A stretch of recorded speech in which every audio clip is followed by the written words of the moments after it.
Una de las cosas que quizá suele caracterizar a mi modo de hablar es que soy bastante políticamente incorrecto, ¿eh? Y es algo además de lo que me enorgullezco bastante. Claro, en un día como hoy, en el Día de la Madre, pues yo no me puedo aguantar, ¿qué queréis que os diga? Porque el Día de la Madre, en una sociedad en la cual la ideología de género diluye la identidad de la persona, el Día de la Madre, en un momento en el cual existen al menos 3 feminismos que se pelean entre ellos, el Día de la Madre, en un momento en el que la maternidad es vista como una maldición y el aborto es una plaga, el Día de la Madre en el tiempo de los vientres de alquiler.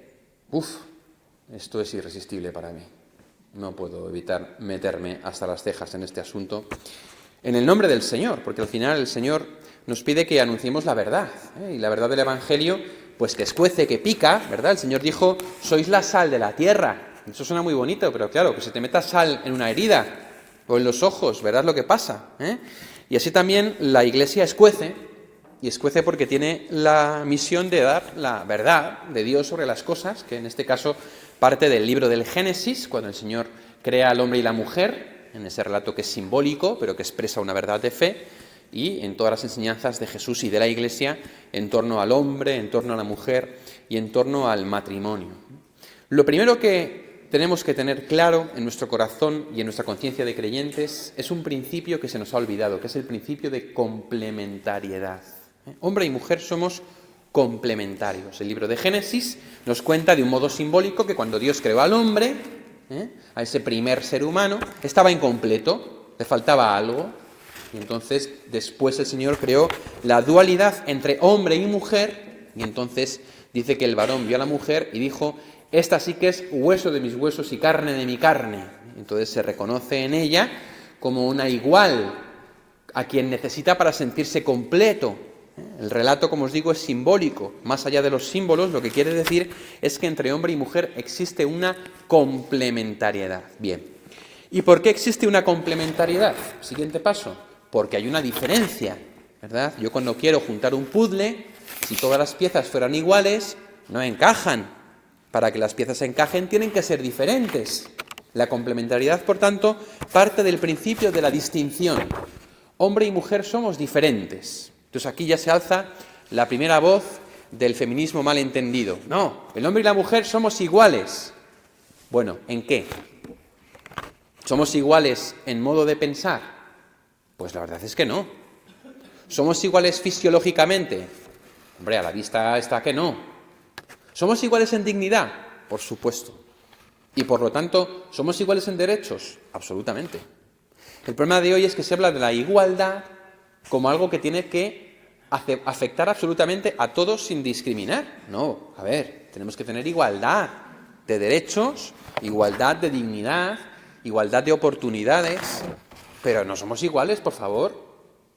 Pero no hace falta hacer una máster, para darse cuenta de esto. Y de hecho, fijaos que la igualdad, tal y como se plantea hoy por parte de uno de los feminismos malos, es que la mujer tiene que ser como el hombre. De manera que en el fondo se parte como si el hombre fuera mejor. Y entonces la mujer tiene que ser como el hombre. No, ¿por qué? Porque no al revés. Que el hombre sea como la mujer, ¿no? En el fondo este feminismo tiene un problema de base, que es que está partiendo de que el hombre es mejor. No, el hombre no es mejor. No tenemos que ser todos como hombres. El hombre tiene que ser hombre y la mujer tiene que ser mujer. Entonces, aquí es donde ha habido uno de los grandes problemas, que es el problema de la identidad. ¿Qué es lo que nos hace verdaderamente masculinos y qué es lo que nos hace verdaderamente femeninas? Y esto es muy importante comprenderlo. Pero ¿qué ha pasado? Que con el tiempo lo hemos perdido, ¿no? Esto tiene una razón histórica, la voy a decir en un minuto, y es que en la Revolución Industrial es cuando el hombre tiene que salir de casa para trabajar. Y entonces muchas veces la mujer, aunque también trabaja en general, se suele quedar en casa, cuidando de la casa y cuidando de los niños. De manera que el hombre está durante 12 horas en la fábrica trabajando, dejándose los lomos, y entonces la mujer en casa tiene que hacer de madre y padre. La mujer tiene que acabar acaparando todo porque el hombre no está. Y cuando después de la Revolución Industrial la mujer se incorpora al mercado laboral y el hombre vuelve a casa, no encuentra su sitio. Esto no lo digo yo, lo dicen los antropólogos, lo dicen los estudiantes de la paternidad, no encuentra su sitio porque ves que está, lógicamente, ocupado por la madre, que se ha hecho cargo de todo. Y entonces el hombre pierde su lugar como padre. Y eso hace que la mujer también pierda su lugar como madre. Y en esa confusión estamos nosotros, ¿no? ¿Cuál sería entonces la identidad de lo esencialmente masculino? Pues mirad, los psicólogos evolutivos nos explican que para que un niño crezca y sea sano necesita dos figuras. La figura nutridora, que es la madre, y la figura orientadora, que es el padre. La figura orientadora es la que está llamada a ayudar al niño a socializarse, ayudar al niño a romper en sentido positivo el vínculo con la madre, abrirse al mundo, a adquirir una orientación en la vida. En ese sentido, el padre tiene una doble misión que es protección y es validación, es decir, dar valor a su hijo, que el hijo se sienta valioso. Por otra parte, la figura nutridora es aquella que está llamada a acoger con ternura al niño para que sienta una confianza básica, la que está llamada a darle seguridad, la que está llamada a darle nutrición, desde el punto de vista incluso fisiológico, ¿verdad?, y a darle un amor incondicional. Por tanto, la madre sostiene y el padre orienta, la madre da seguridad y el padre da protección, la madre da un sostén y el hombre da una orientación en el mundo, y la mujer da un amor incondicional y el varón da un amor que da valor, que hace sentir valioso al niño. Estos dos principios complementarios son los que hacen que la psicología del niño crezca de un modo sano. Y cuando vivimos esto, ¿qué vivimos? Pues una complementariedad.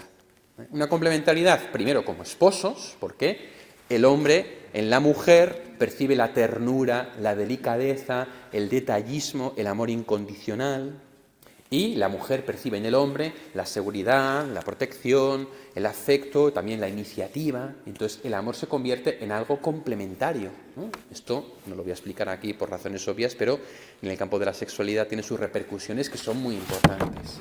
Y después en el campo de la paternidad y de la maternidad. Lo cual hace que la diferencia entre hombre y mujer sea una riqueza, no una pobreza. Cuando tenemos esta diferencia, como os decía, como una diferencia que nos complementa, teniendo en cuenta que luego hay, por supuesto, ámbitos de la vida en los que es necesaria una igualdad y en los que en la historia no la ha habido.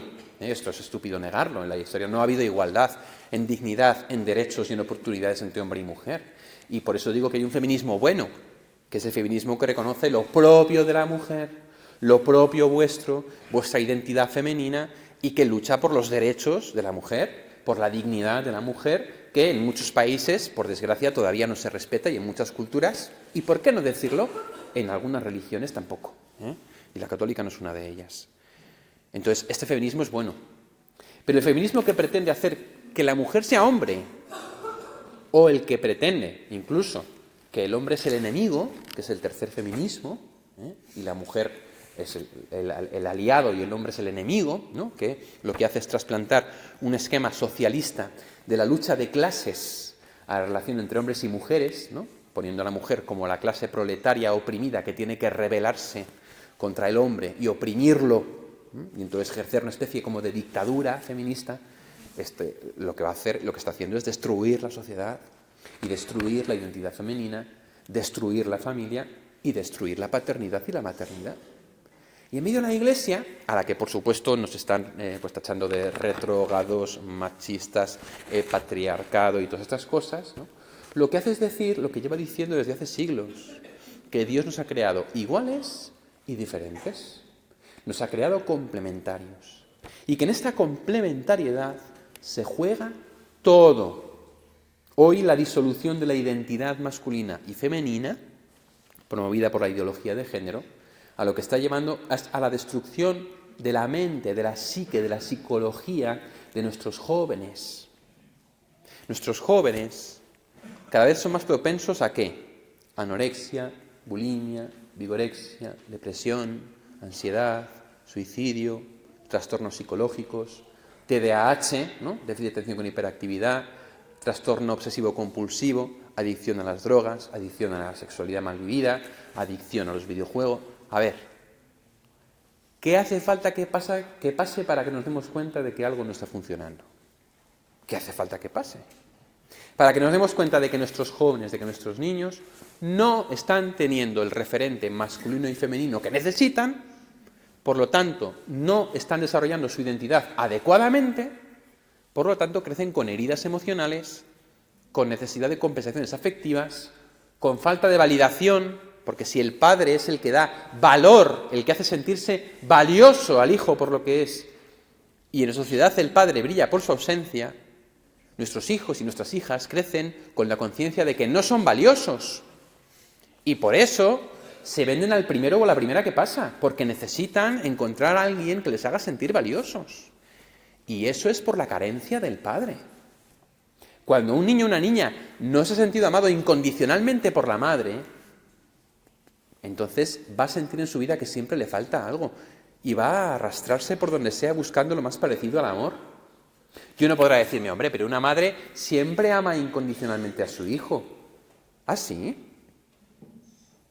¿Ah, sí? ¿Cuántas veces los niños hoy vienen de un modo inesperado? ¿Cuántas veces hoy un embarazo es considerado de primeras como una sorpresa y como un problema? ¿Qué creéis? ¿Que eso no afecta a la psicología del niño? Los últimos estudios psicológicos demuestran que por la cenestesia, que es la conciencia corporal y psíquica que el niño tiene de sí mismo en el vientre materno, incluso esas cosas afectan a la psicología del niño. Una madre luego puede aceptar a su niño, o lo puede abortar. O lo puede abortar y luego al final no lo aborta y lo tiene. Todo esto se queda grabado, hace huella psicológica en la mente del niño. Y esto no, si no lo queréis buscar en internet sobre la psicología y las cenestesias, es muy interesante. Cuando un niño no es querido incondicionalmente, lo sabe. Una parte de él lo sabe. Por eso todas las heridas emocionales que tienen nuestros hijos provienen de ahí. El padre está llamado a dar protección. Cuando el padre está ausente, el niño va a crecer con sensación de desprotección. La madre tiene que dar seguridad. Cuando la madre tiene una preferencia excluyente por otro niño, o no ama incondicionalmente, o no está ahí cuando el niño lo necesita, el niño va a crecer con sensación de inseguridad. No os digo esto como para meter miedo, para ser pesimista, no.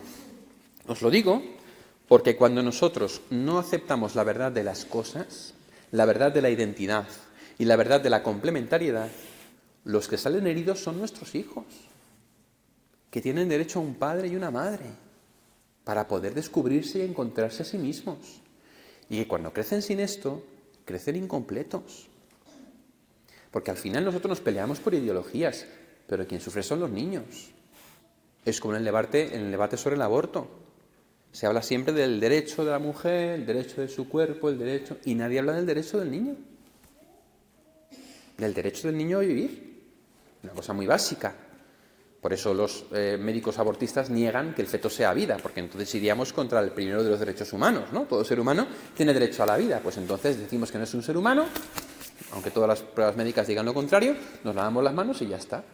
Entonces tengo derecho a decidir sobre mi cuerpo. Entonces, nosotros como creyentes estamos llamados a ofrecer una visión diferente. Una visión diferente que significa, madres, mujeres, enorgulleceos de lo que sois. Enorgulleceos de vuestra capacidad de ternura, acogida, delicadeza, trabajo, entrega, abnegación, acogida, maternidad. Gloriaos en eso. Hombres, enorgulleceos de lo que sois. Protección, orientación, fuerza, sostén, capacidad también de trabajo, monotarea, no multitarea como las mujeres, pero bueno, también tenemos lo nuestro, ¿verdad? Iniciativa. Vamos a cada uno a reconocer lo que tenemos y a dar gracias a Dios por los dones que hemos recibido. Busquemos y luchemos por la igualdad en los campos en los que tiene que haber igualdad, pero que no disolvamos nuestra identidad, porque entonces nos perdemos. Pues entonces, ¿quién soy? ¿Quién soy yo en mi familia? ¿Quién soy para mi esposo, para mi esposa? ¿Quién soy para mis hijos? ¿Quién soy en el mundo? Claro. No dejemos que disuelvan nuestra identidad. Hombre y mujer los creó. Y los creó complementarios. Y por eso dejará el hombre a su padre y a su madre, se unirá a su mujer y serán los dos una sola carne complementaria. Pues lo que Dios ha unido, que no lo separe el hombre, dice Jesús. Gran misterio es este, dice San Pablo, y yo lo refiero a Cristo y la Iglesia. Como Cristo se entregó por la Iglesia y como la Iglesia se entrega a Cristo, así han de entregarse los esposos a sus mujeres y las mujeres a sus esposos. Por eso en este Día de la Madre os felicito a todas las madres por vuestra fortaleza, por vuestra peculiaridad como mujeres. También os felicito a los padres por eso mismo y os invito a cada uno de nosotros a que a la luz de la revelación reconozcamos nuestra identidad para no confundirnos, para no perdernos y que desde ahí podamos, por una parte, vivir la complementariedad, por otra parte, dar a nuestros hijos lo que necesitan y, en tercer lugar, educarles, aunque sea en contra de lo que todo el mundo dice, aunque sea en contra de la ideología predominante. Por lo tanto, acoger nuestras diferencias sí, y desde ahí, complementariedad para brindar a nuestros hijos lo que necesitan para crecer sanos psíquicamente y educarles adecuadamente, aunque sea en contra de lo que todo el mundo dice. Porque solo así es como podemos salvar este mundo que ha perdido el norte. Porque cuando se pierde la identidad se pierde todo. Cuando no sabemos quiénes somos, se pierde todo. Vamos a pedir al Señor la gracia de la recuperación de esta identidad, de esta complementariedad. Vamos a pedir al Señor por nuestras jóvenes generaciones para que puedan vivir esto con fuerza, para que puedan vivirlo bien, para que así no haya tanta herida emocional y podamos volver a extender por el mundo una reivindicación del verdadero papel del hombre, del verdadero papel de la mujer, y así planteemos nuestra relación no como una lucha, sino como una mutua ayuda, mediante la cual podemos crear un mundo verdaderamente ideal.